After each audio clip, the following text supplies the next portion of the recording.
Hello, I'm Steve Jones and welcome to another Travel Today wrap-up. I'll be recapping this week's major developments from the travel industry and all coming to you from a new sofa in our plush new surroundings at our Chatswood office.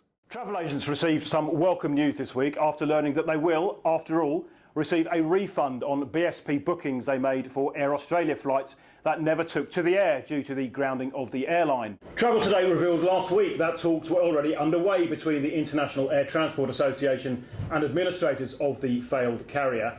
And those talks, together with input from the Australian Federation of Travel Agents, has led to this refund. But the big unknown now is exactly how much travel agents will get. IATA was holding 3 weeks' worth of flight bookings, but what is clear is that that will not be enough to cover the amount of claims which travel agents will make. The news will no doubt be greeted with immense relief by Air Australia's former chief executive, Michael James, who has shown such remorse and regret for causing such financial misery for passengers and travel agents. He'll sleep well tonight in his Riverside mansion. Meanwhile, AFTA boss Jason Westbury has called for reform to ensure that in future travel agents and consumers are more easily refunded when another airline goes under, as he said it inevitably will at some point. Westbury also called for agents to review their policy of acting as the merchant for airlines. Many travel agents have been stung with credit card chargebacks. Some shock news this week from the Travel Corporation, with news that Insight Vacations Managing Director Lorraine Sharp is to call it a day after 9 years at the helm of the coach operator. Sharp has spent 20 years in total at the Travel Corp, including stints at Contiki, Insight and Trafalgar.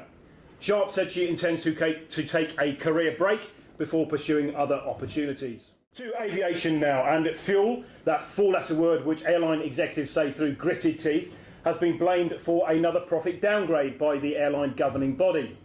The International Air Transport Association, which is led by former Cathay boss Tony Tyler, said the global airline profits now will hit $3 billion in 2012. That's $500 million less than the December forecast.